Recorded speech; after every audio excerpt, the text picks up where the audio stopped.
Welcome to Small Business Celebration. We're continuing our series on small business sustainability. And our guests this week, well, they are guiding us on restoring our businesses from disaster. This is Small Business Celebration. Welcome, where we're celebrating small businesses for big breakthroughs. Welcome to Small Business Celebration, and our guest this week is David Denison, the managing partner of Alert Disaster Restoration. Welcome to Small Business Celebration. Why, thank you very much for having me. And for visionaries who don't know who are you and what is it that you do? Hi, I'm David Denison. I'm a managing partner with Alert Disaster Restoration.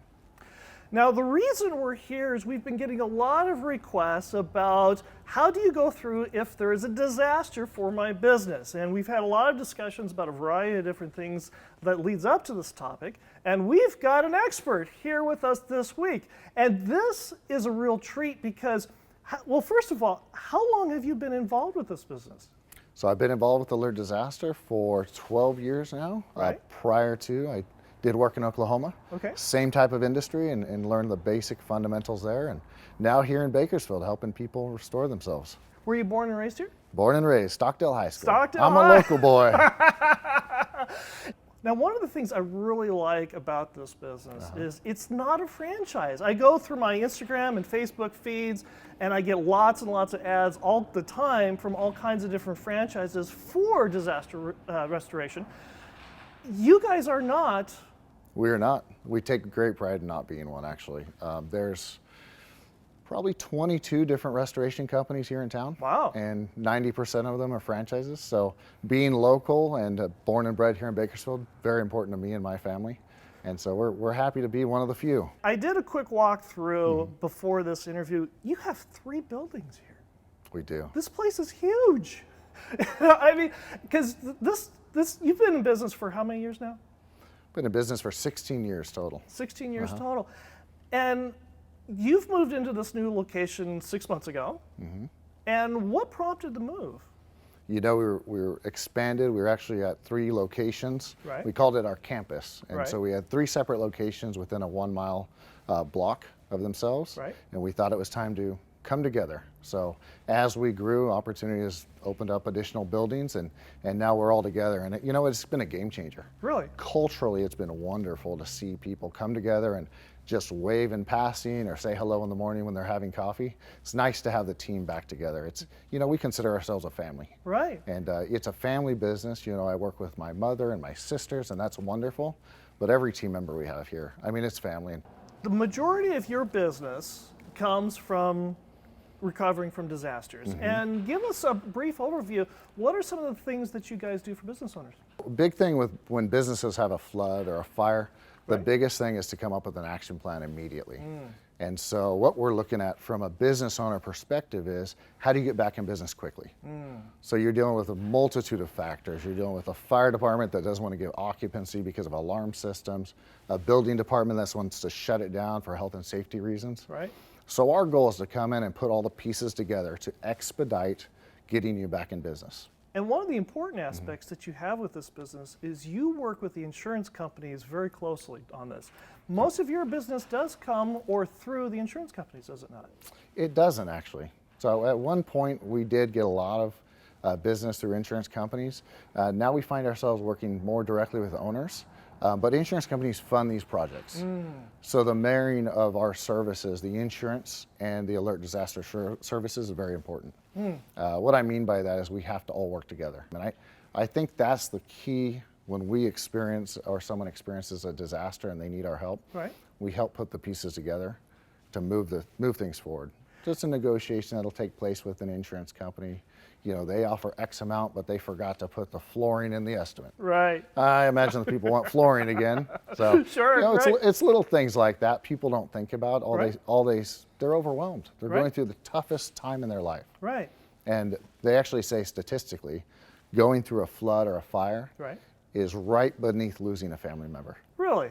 It devastates people's lives. It's complete turmoil because you lose all control of everything. So part of our job is to help people gain control again.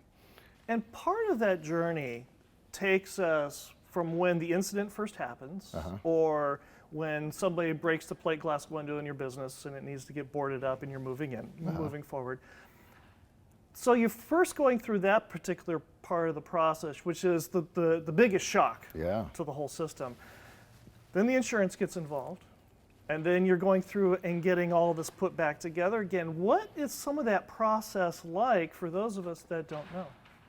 You know, the first thing is for us to stabilize the environment. Last week we had a flood, and this lady was 90 years old, in complete panic. Her whole house flooded. And we walked in and she didn't know where to start.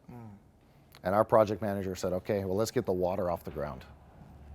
Just getting the water off the ground made it a little bit more calm and peaceful for her. Then we said, okay, now we've got wet walls here, they need to get dry. We set our drying equipment. So much of stabilizing that environment is helping them through understanding what we're doing. Once it was dry, it's like, okay, we've got flooring to repair, we've got drywall that needs repair, but just that stabilization brought her out of the shock and out of the crazy turmoil and allowed her to think. And that's our goal, is let's get you to a place where you can think again.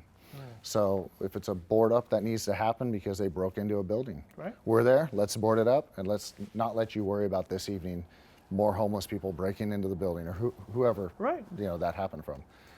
Same with the flood, just stabilizing. In the next segment, we're going to be talking about the chicken and the egg syndrome. Do you try to come out with a product or service first and then sell it, or do you sell something and then figure out how to make the product or service after that? But before we do that, if visionaries want to get in touch with you, how do they do that? So you can reach us at our office over off Patton Way in Rosedale, 3300 Patton, or just go to our website, alertdisaster.com, and we're also active on Instagram, Facebook, and LinkedIn. We're readily available to respond to any disaster you might need help with. And you do know how to answer the phone. We do. That's what we tell people. And if you enjoy Small Business Celebration, go ahead and like, subscribe, and notify, and we'll talk more about the chicken and the egg syndrome when we come right back.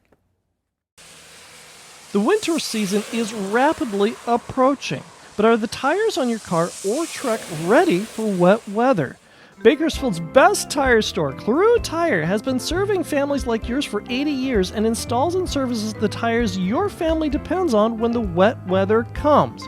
Give Cleroux Tire a call at 661-324-6069 and ask them about what tire works best for you and your budget. Call Cleroux Tire at 661-324-6069 or visit them at 530 East 21st Street in Bakersfield or at ClerouxTire.com today. The wet winter weather is rapidly approaching.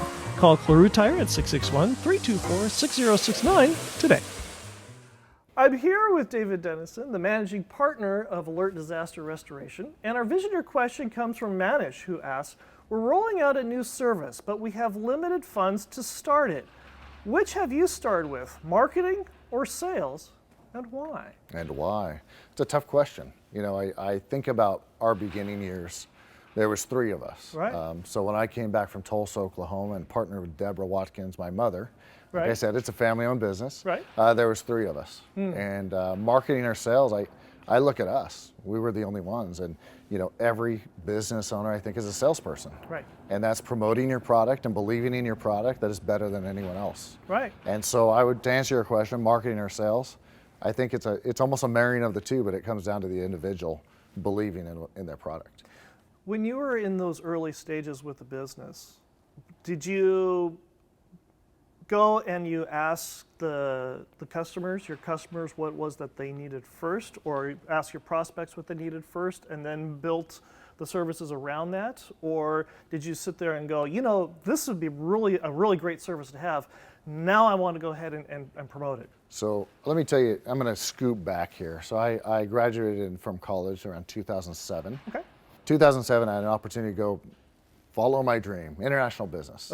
So I went to work for a company called Link America, and we did brokering freight over the sea and over the road.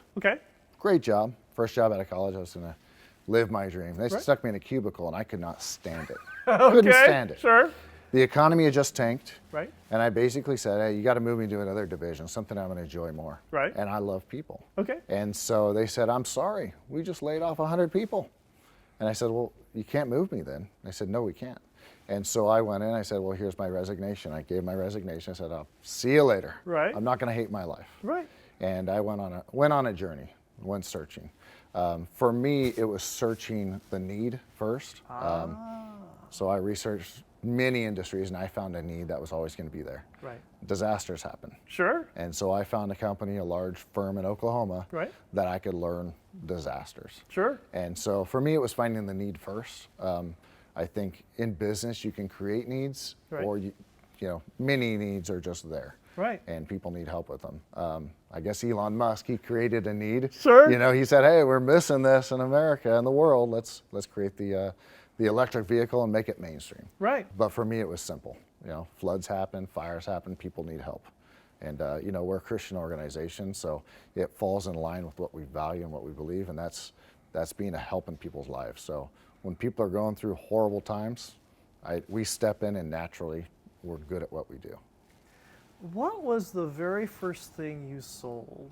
The very first thing? Yeah. As a human being? As a human being, Oh, the my very first goodness. thing. When you were what, 6 years old? 6 years old. Oh man, it's probably sold the idea that I got the cookie first. Forget those other siblings. Right, Just right. focus on me. Give me that cookie first. But for monetary gain, what was the first thing you sold? I was always entrepreneurial growing up, Okay. and I did car washes. Okay. All growing up, Right. I had a summer off, and I went door to door and did car washes. And then I actually started a subscription business. I guess Really? that's what you'd call it nowadays. Where, Right. for $10 a month, I'd wheel your trash out to the curb. And so I had many clients doing that in the neighborhood. So, those were my younger years. Sure. I was like 9 years old, Right. 10 years old. But it was fun. Right? It's fun to provide a service and get money in return. And I could find plenty of things to do with it. Oh, man, I'm sorry. Natures of being a business owner. So after you were 9 years old and wheeling people's trash out for them for a subscription, Yeah. brilliant, by the way, much easier than mowing lawns, I'm sure. Mm-hmm. What was the first thing that you sold here at Alert that was your first big major sale? About 9 years ago, Yeah. got an opportunity, a call. The Marriott downtown called us. Okay. And said we just had 56 rooms flooded and our lobby flooded. Oh, no. And so were we in the place to handle that size of loss? Not necessarily. Right? But I had the experience coming back from Oklahoma. So we stepped in and we got them dried down, all the rooms dry, and got all the rooms back in business in 3 weeks. Wow. So it was a big accomplishment for us. Right. And it was probably one of the first opportunities I saw, like, hey, there's enough disasters here to be dangerous. So Right. very exciting, great people there at the downtown Marriott, and I appreciate them giving a local company the business. So it was a fun experience, and it was all hands on deck. We Right. literally set up 3 shifts, Uh-huh. 3 8-hour shifts, and worked all the way through. Wow. 24/7. So that was a lot of fun. I was very tired at the end of that. Sure, As was sure. the rest of the team. Sure. But we did get it accomplished, so that was fun. How did that change Alert? I think it showed the team that working together, we can do anything. There's a motto that we use here, Right. and it's together we can. And it's something that we've been saying for a little while. Right. Lately, our content division, one of our divisions has been really preaching it, and it's pretty amazing what they've done over the last 2 years. Right. But it helped the team understand, as a team, we can do anything. Right. Getting the team cohesive is another aspect. But, Sure, right. At this point, I feel confident that anything we can accomplish here at Alert, together we can. Tell me about Luke. Luke is a good friend of mine, Okay. and I think I shared this a little while ago with you. Luke was my best friend, and very close. We actually met in college, Yeah. went to college together, and stayed in touch up until he passed. So he was out lobster diving one evening and had a drowning accident and passed away. And we probably talked every day for an hour a day. One of the most encouraging guys I know. So when I had joined the company here, partnered with Deborah Watkins, our founder, he was on the phone every day with me, probably an hour a day, just encouraging me. I'd be driving to Delano or driving to Ridgecrest or driving downtown, and I'd get a call from Luke. Hey, how you doing, bud? Life is good. Life is good. You getting it done out there? Absolutely. But Luke passed in a shallow water drowning accident. And that kind of changed my reality to an extent. You know, you go through things like that and it recalibrates what's important in life. How so? And how so? You know, people. I think people are the most important thing. And I had no regrets. It's not that I didn't spend enough time with Luke or talk to Luke enough, but that great country western song, Live Like You Were Dying, really brings that to the forefront of your perspective. What does that mean? Live like you were dying. And so ever since that moment, it's been 8 years, every morning waking up with a purpose.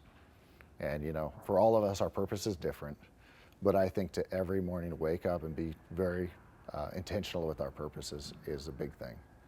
For me, what we're doing here is more than just building a business and making money. It's helping people's lives. And it's those outside of our company, our customers, our partners, and it's also our team members. But that incident, it changed me. It definitely changed me. Love the guy, always will, but I encourage each one of us, I mean, truly, listen to that song, go home, listen to the song, and slow it down, think about it, and ride a bull named Blue Manchu. It's a great song. It really, it exemplifies what living like you were dying means. And we'll be right back.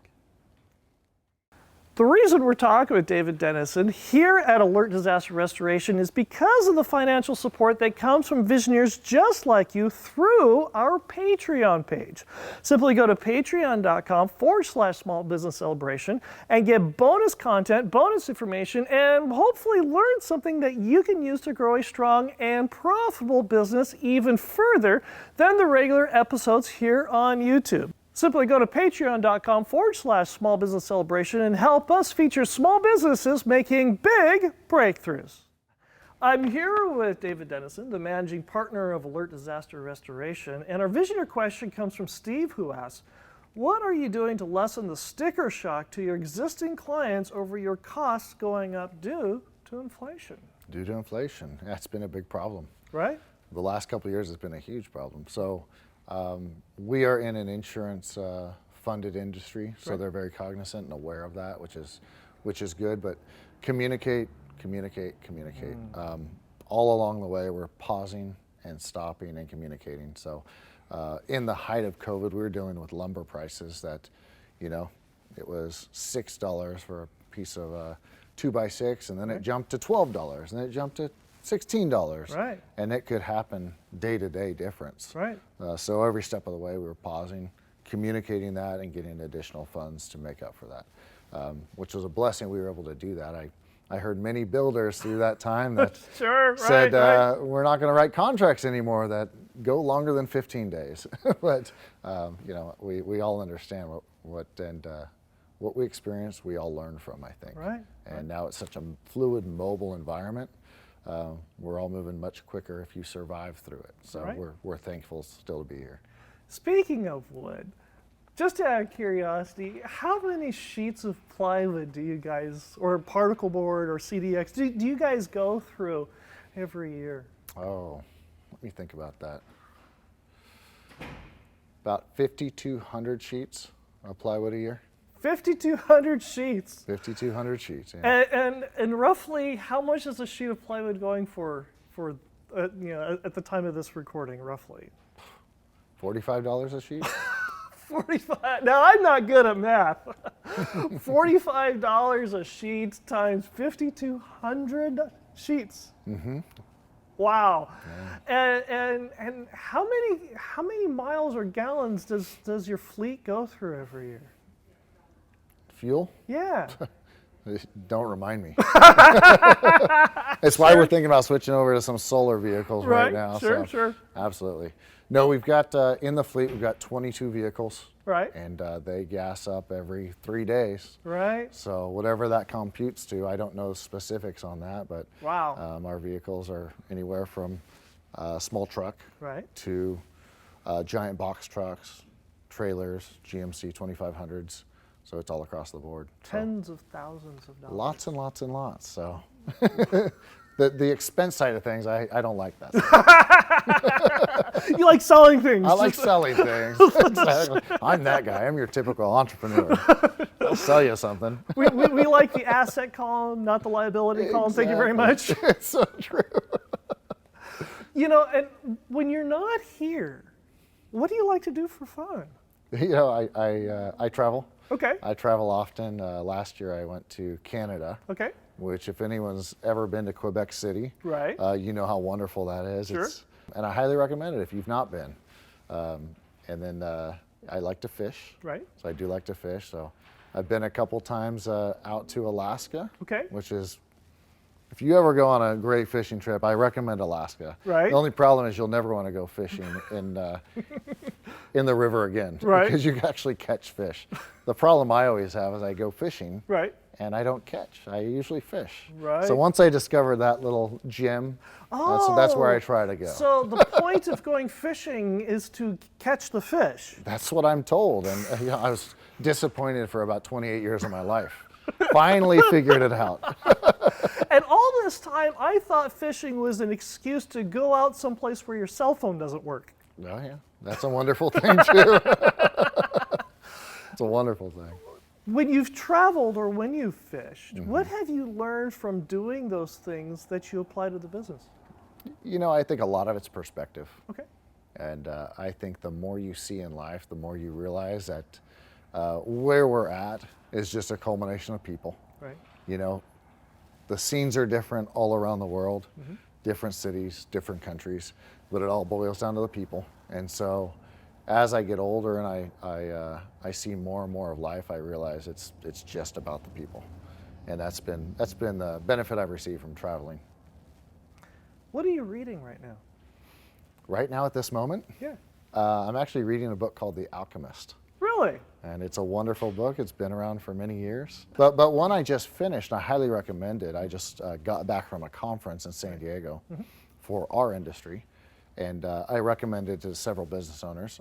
It's HBR, Harvard Business Review's family business book. And it's all about family businesses, Okay. how to set them up, how to communicate amongst family members, how to communicate amongst non-family members, Right. in-laws, and it's a great guide on family business. So I know you have a lot of viewers that are visionaries, Right. that are family businesses, Right. and I highly recommend it. I'd say of the 35 companies there, about 25 of them said I'm getting my copy tomorrow. So it's a good one. You also like biographies. I do. What's one of the ones that you would gift to somebody else? You know, of all the biographies I've read, I've got a lot out of every one. Right. I think it's a great way to get to know someone that's you would never get to know. Right. The number one biography that I really enjoyed, Andre Agassi, Okay. The tennis player. the tennis player. Right. He wrote one with a ghostwriter, Okay. and it's called Open, Okay. and it's about his life and his journey.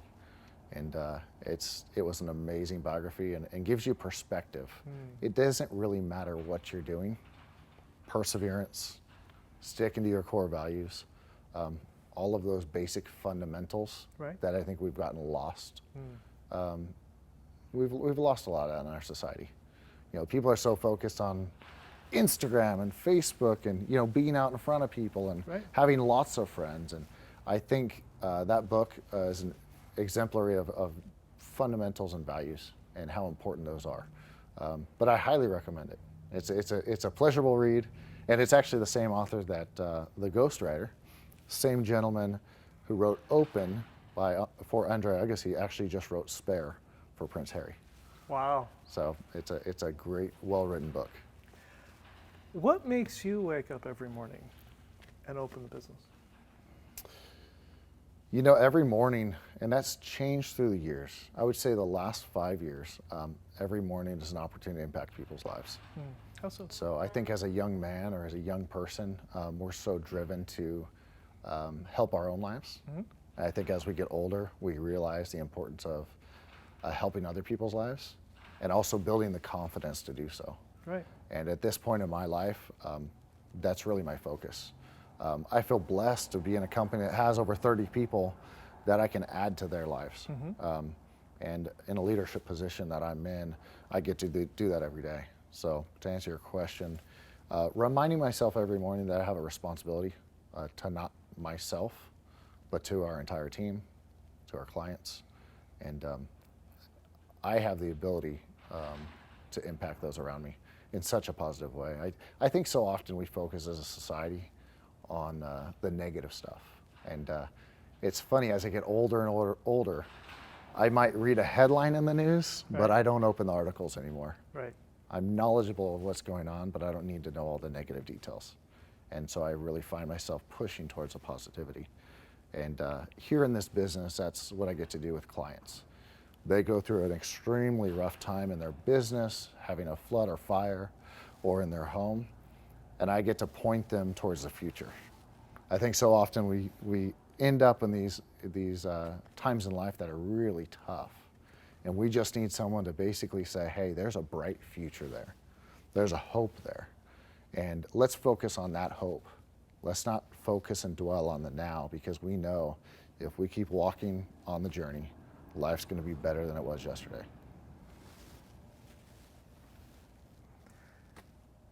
David, this has been a real privilege. Thank you for joining us here on Small Business Celebration. I appreciate you having me. Thank you very much. And if visionaries want to get in touch with you, how do they do that? They can give me a call, 661-396-7908, or you can email me directly at denison@alertdisaster.com. Website? alertdisaster.com. Social media? Yes, we have it. And I'll be right back with my final thought.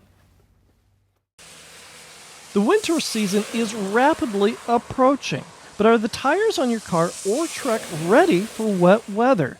Bakersfield's best tire store, Cleroux Tire, has been serving families like yours for 80 years and installs and services the tires your family depends on when the wet weather comes. Give Cleroux Tire a call at 661-324-6069 and ask them about what tire works best for you and your budget. Call Cleroux Tire at 661-324-6069 or visit them at 530 East 21st Street in Bakersfield or at ClerouxTire.com today. The wet winter weather is rapidly approaching. Call Cleroux Tire at 661-324-6069 today. At somebody else's expense. A couple of weeks ago, my wife and I were at Ron Saylor's Celebrities of Magic, and we ran into a couple of Visioneer fans of Small Business Celebration and started having a little chit-chat conversation. And while we were talking, one of the Visioneers, he put on a big grin and smile on his face, and he asked, Michael, have you seen the new meme I created and posted online? Well, I admitted I hadn't looked at my social media yet, and his spouse put on a wry grin, and she leaned in and she said, you know, Michael, I don't look at his posts either. And out of the corner of my eye, I saw the look on his face, which was a couple steps beyond irritation. Later, when my wife and I were driving home after the show, I got to thinking, how many times have I done that? How many times have I made a quip or a joke at somebody else's expense, knowing full well that, like in this gentleman's case, his only outlet of creativity on a regular basis is to be able to create a meme, a joke, something funny, and post it online. And she trounced all over that. How many times have I done that? How many times have I made a quip or a joke at somebody else's expense? I hope you enjoyed our conversation this week here on Small Business Celebration, and I hope you join us here again next week as we celebrate another small business making a big breakthrough. By the way, while I'm thinking about it, why didn't the burglar take a shower? No idea. So that way he can make a clean getaway. Sorry, we like our dad jokes. You're loosening me up. I understand. Welcome to Small Business Celebration, and our guest is